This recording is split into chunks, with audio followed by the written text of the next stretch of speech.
तो यूपीएससी आपको कम से कम 5 तरीके से फंसाता है। तो कोई कोचिंग वाला आपको इस चीज को नहीं बताएगा कैसे यूपीएससी फंसाता है और कैसे स्टूडेंट फेल होते हैं, कितने सिविल सर्वेंट निकल के आते हैं, यानी कितने आईएएस आईपीएस आईपीएस बनते हैं और पूरा प्रोसेस क्या है यूपीएससी का। बहुत दुखदाई वाली चीज है, जो असली टैलेंट है ना वो सी सेट के पेपर में मार दिया है। हर एक पॉइंट को इस वीडियो में डिटेल में डिस्कस करने वाले हैं। देखिए, आप में से जो काफी सारे एस्पिरेंट होते हैं ना, यूपीएससी प्रिपरेशन स्टार्ट करते हैं, लेकिन उससे पहले जो बेसिक जानकारी होनी चाहिए वो नहीं होती है।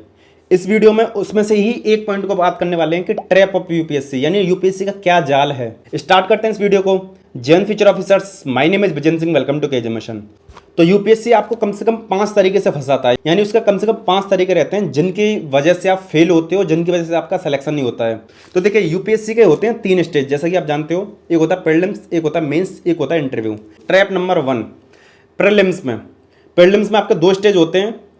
पहला स्टेज आपका जीएस का पेपर होता है, दूसरा स्टेज रहता है आपका सी सेट का पेपर। तो ट्रैप नंबर 1 होता है आपका जो प्रीलिम्स का जो पेपर होता है जीएस का। उस पेपर में 2-3 चीज़ की रिक्वायरमेंट होती है। पहला, जो भी आप नॉलेज पढ़ रहे हो उसका वाइड पर्सपेक्टिव आपका होना चाहिए, यानी आपकी बुद्धि खुली रहनी चाहिए, उसमें कुछ भी पूछ सकता है। इस बार का पेपर देख के तो आपकी हालत खराब हो गई होगी। आपने देख लिया तो बढ़िया, अगर नहीं देखा तो देखना, आपको रियलिटी पता पड़ेगी। तो उसमें क्या मांगता है, प्रीलिम्स का मतलब होता है प्रैक्टिस। प्रीलिम्स जो है प्रैक्टिस का गेम है। साथ में आपको एक वाइड पर्सपेक्टिव होना चाहिए, आपकी जो नॉलेज है, कंसेप्ट खुले हुए होने चाहिए और थोड़ी सी फैक्चुअल नॉलेज भी होनी चाहिए। इस बार का जो पेपर आया है ना, उसमें फैक्चुअल नॉलेज थोड़ी सी ज़्यादा पूछी गई है। तो इसमें रटना ज़्यादा नहीं मांगा जाता है, प्रैक्टिस अच्छे से मांगी जाती है। और PYQs, प्रीलिम्स का जो पी है ना, वो हर एक चीज़ को डिसाइड कर रहा है। पहले तो PYQs, दूसरा practice. Ratan the Vidya prelims में काम नहीं करती है। अगर आप रट के इसको पार करना चाहोगे तो आप फेल हो जाओगे। ये ट्रैप नंबर 1 है। आप अगर प्रैक्टिस नहीं करोगे तो आप फेल हो जाओगे। ट्रैप नंबर 2 सी सेट। सी सेट का पेपर आपने इस बार देखा होगा, नहीं देखा होगा तो जरूर देखना, क्योंकि इस बार का सी सेट अब तक की हिस्ट्री का सबसे टफ पेपर आया है। इसमें IIT तक भी फेल हो रहे हैं, वो भी पेपर को पास नहीं कर पा रहे हैं। और जो कर भी पा रहे हैं उनको 2-3 घंटे लगा दे रहे हैं। बहुत कम ऐसे एस्पिरेंट हैं जो उसमें पास हुए हैं। और बहुत दुखदाई वाली चीज़ है, जो असली टैलेंट है ना वो सी सेट के पेपर में मार दिया है। आप अगर सी सेट के पेपर की प्रिपरेशन करना चाहते हो, 3 सब्जेक्ट होते हैं इसमें, मैथ्स, रीजनिंग, कॉम्प्रिहेंशन। आपको कम से कम 2 सब्जेक्ट को एवरेज रखना पड़ेगा। एवरेज यानी जो जिन क्वेश्चंस को हर कोई सॉल्व कर पा रहा है, एवरेज हो आप उसमें, यानी ज़्यादा बहुत ज़्यादा अच्छे नहीं, बहुत ज़्यादा बेकार नहीं। और एक सब्जेक्ट को किसी को आपको इतना अच्छा बनाना पड़ेगा कि आपको उसमें महारत से हासिल हो, यानी आप वेरी गुड हो उसमें। आप अगर इस स्ट्रेटजी को फॉलो करके चलोगे, आपने 2 सब्जेक्ट को अच्छे से मतलब एवरेज कर रखा है और एक को काफ़ी अच्छा कर रखा है, तो आप सी सेट को क्वालिफाई कर सकते हो। देखो, प्रीलिम्स फिल्टर लगाता है। प्रीलिम्स में आपके 2 पेपर होते हैं। एक आपका जीएस का, जो आपका फिल्टर लगाता है कि जो भी रट के आएगा बाहर निकालूंगा। ट्रैप नंबर 1 है मेरा। जो भी प्रैक्टिस नहीं करेगा बाहर निकालूंगा।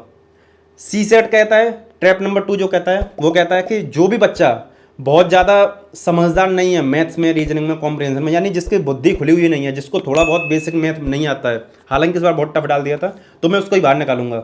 इतना पहले प्रिपेयर होके जाओ, प्रिपेयर होके आओ, क्योंकि इतनी रिक्वायरमेंट है यूपीएससी में। तो ये चीज़ आप समझ के चलो।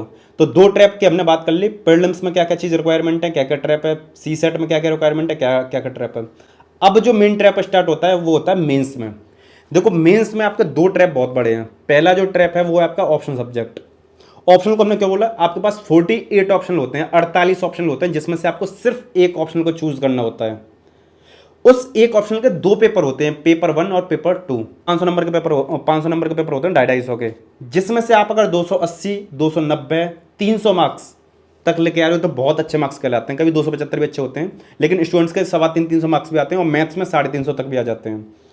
तो ये समझने वाली बात ये है, ऑप्शनल का पेपर आपको दिखाता है कि आपकी डिसीजन मेकिंग कितनी अच्छी है, आप ऑड कंडीशन में भी कितना अच्छा कर पा रहे हो, आपकी खुद की स्ट्रेटेजी दूसरों से कितनी अलग है, आप कितना अच्छा उत्तर लेखन कर पा रहे हो, आपकी जो इन डेप्थ नॉलेज है कितनी अच्छी है। तो ये ट्रैप नंबर 3 है।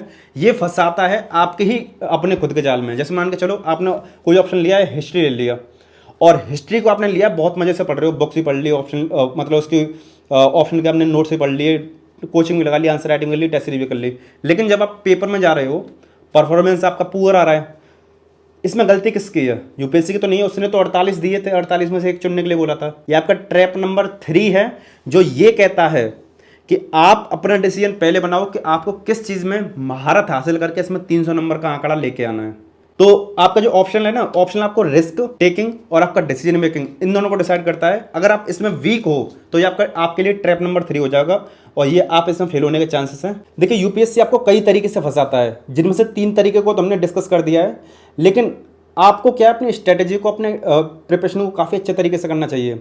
अगर आप कोचिंग देख रहे हो 10-12 हज़ार 15 हज़ार में कोई अच्छी कोचिंग हो, तो हम आपको पीडब्ल्यू ने इसको रिकमेंड करेंगे, क्योंकि ये आपको काफ़ी अफोर्डेबल प्राइस पर काफ़ी अच्छा कंटेंट प्रोवाइड कर रहे हैं। 2024 के लिए इंग्लिश मीडियम के लिए इनका टाइटन बैच है, जिसकी कीमत 7,500 रुपये है, जो 3 जुलाई से स्टार्ट होने वाला है और जिसकी ओरिएंटेशन क्लास 1 जुलाई को स्टार्ट होने वाली है। एक बेनिफिट वाली बात यह है आप सबके लिए कि इसकी स्टार्टिंग की 3 क्लासेस यूट्यूब पे एकदम फ्री ऑफ कॉस्ट प्रोवाइड की जाएंगी, जिससे आप क्वालिटी को चेकआउट कर सकते हो। साथ में आप हमारा चैनल का कोड केजीएम इस्तेमाल करोगे तो आपको 500 रुपये का और डिस्काउंट मिल जाएगा। अगर आप प्रीमियम कंटेंट को लेना चाहते हो इनका, इसमें आपको नोट्स भी फ्री मिले, टेस्ट सीरीज फ्री मिले, आंसर राइटिंग, खजाना, ये सारी चीजें मिले, तो आपको 5,000 रुपये एक्स्ट्रा देने पड़ेंगे, जिसमें आपकी कंप्लीट प्रिपरेशन हो जाएगी A to Z। इसके बाद में आपका कुछ भी नहीं छूटने वाला। आप अगर सेल्फ स्टडी करना चाहते हो तो आप अमेजोन से इनकी बुक को परचेस कर सकते हो, उसका लिंक भी हम डिस्क्रिप्शन में डाल देंगे। आपने इस बार का पीडब्ल्यू इसका रिजल्ट देखा ही है, फ्री क्लासेस को देख के आप इनकी क्वालिटी को चेकआउट कर सकते हो। चलिए बढ़ते हैं वीडियो में आगे। अब बात करते हैं ट्रैप नंबर 4 के बारे में, जिसमें ज़्यादा स्टूडेंट ध्यान नहीं देते हैं।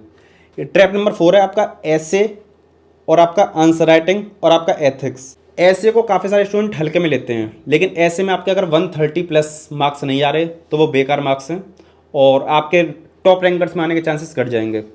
एथिक्स के पेपर में आपके 120, 125, 130 मार्क्स के आसपास नहीं आ रहे तो आपके टॉप स्कोरर में आने के चांसेस घट जाएंगे।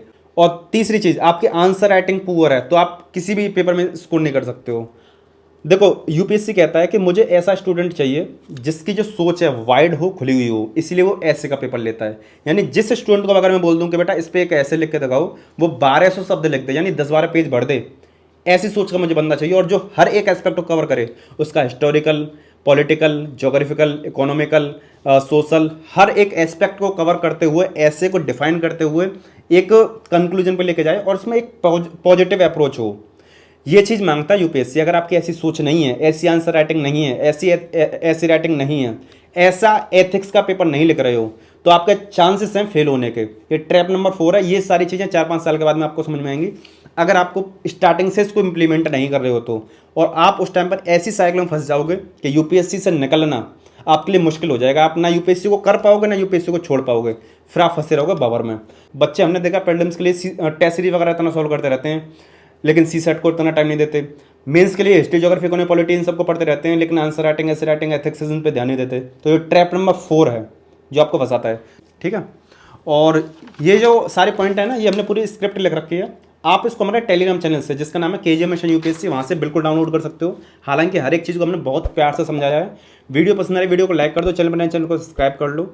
आप में से बहुत कम स्टूडेंट ने चैनल को सब्सक्राइब कर रखा है, तो सब्सक्राइब करो, ऐसी क्वालिटी वाली वीडियोस आपको मिलती रहेंगी। अब बात करते हैं ट्रैप नंबर 5। ये है आपका इंटरव्यू। अगर आपकी एक खुली हुई सोच नहीं है, अगर आप अंडर कॉन्फिडेंट हो, बात करना आपको नहीं आता है, या आप अपनी बात को सही से नहीं समझा पाते हो, आप हड़बड़ा जाते हो, बोलने में दिक्कत होती है, आप एक बार को अटक रहे हो ना, वो दिक्कत नहीं है, लेकिन आप अपनी बात को कह ही नहीं पा रहे हो, वो दिक्कत है। आपका इंटरव्यू चाहे हिंदी में हो, इंग्लिश में हो, या किसी भी रीजनल लैंग्वेज में हो, हर लैंग्वेज में इंटरव्यू हो जाता है, लेकिन आपको उसमें अपना डिलीवरी जो है बहुत अच्छी होनी चाहिए। तो आपको अपने कम्युनिकेशन पर ध्यान देना है। कम्युनिकेशन ठीक हो जाएगा, पहनने का तरीका ठीक हो जाएगा, आई कॉन्टैक्ट वगैरह थोड़ा ठीक रखो और थोड़ा कॉन्फिडेंस रखो। यही आपके पीटी यानी पर्सनैलिटी टेस्ट को पास करा सकता है, यानी आपका इंटरव्यू पास हो जाएगा। इन्हीं छोटी छोटी गलतियों को स्टूडेंट करते हैं, तो यही ट्रैप नंबर 5 बनता है, जिन वजह से स्टूडेंट फेल होता है। हर साल 11-12 लाख स्टूडेंट जो होते हैं यूपीएससी में फॉर्म भरते हैं।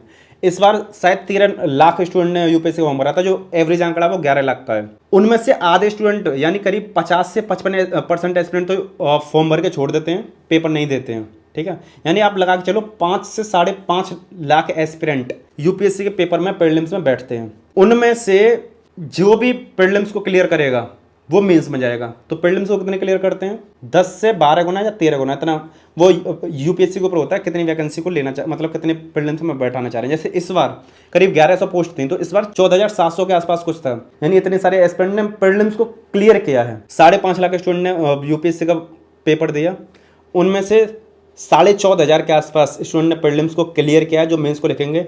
अब उनमें से जितनी वैकेंसी है उसका 2 से 2.5 गुना या 3 गुना तक इंटरव्यू में कॉल आ सकती है। यानी वैकेंसी कितनी है? 1100, यानी इंटरव्यू के लिए करीब 3,000, 2,500 या 3,500 तक स्टूडेंट बुलाए जा सकते हैं। जिनका इंटरव्यू होगा उनमें से सिलेक्शन कितने का होगा, जितनी पोस्ट हैं 1100 स्टूडेंट का, उनका सिलेक्शन होगा। लेकिन उनमें से रियल में आईएएस कितने बनेंगे, आईएएस बनेंगे 150, आईपीएस बनेंगे 180, आईएफएस वगैरह आईआरएस लगा के आपके 400 450 बैठते हैं। तो यानी आप समझ के चलो 5.5 लाख स्टूडेंट जो यूपीएससी में बैठे तो उनमें से 400 450 ही आपके जॉब रहती हैं काम के, यानी सिलेक्शन का रेट 0.1% है। देखो ये 5 ट्रैप ऐसे हैं जो आपको जल्दी अभी समझ में नहीं आएंगे, ठीक है, अभी समझ में नहीं आएंगे अगर आप बहुत इसमें नए नवेले हो तो, लेकिन जिन्होंने अभी टाइम दे दिया तो वो समझ रहे होंगे। इस वाली वीडियो क्लिक करके आप देख सकते हो जिसे हमने बता रखा है। इन 5 टाइप के स्टूडेंट को बिल्कुल प्रिपरेशन स्टार्ट नहीं करनी चाहिए, और वो एक मतलब कड़वी सच्चाई है। एंड इस वाली वीडियो क्लिक करके आप हमारे बाहुली कोर्स को चेकआउट कर सकते हो, जो आपको बताएगा किस तरीके से स्मार्ट स्टडी करनी है। सारे इंपॉर्टेंट लिंक हमने डिस्क्रिप्शन दे रखे हैं, पीडब्ल्यू वगैरह को ज्वाइन करना हो तो आप ज्वाइन कर सकते हो। चलिए मिलते हैं नेक्स्ट वीडियो में। जय हिंद।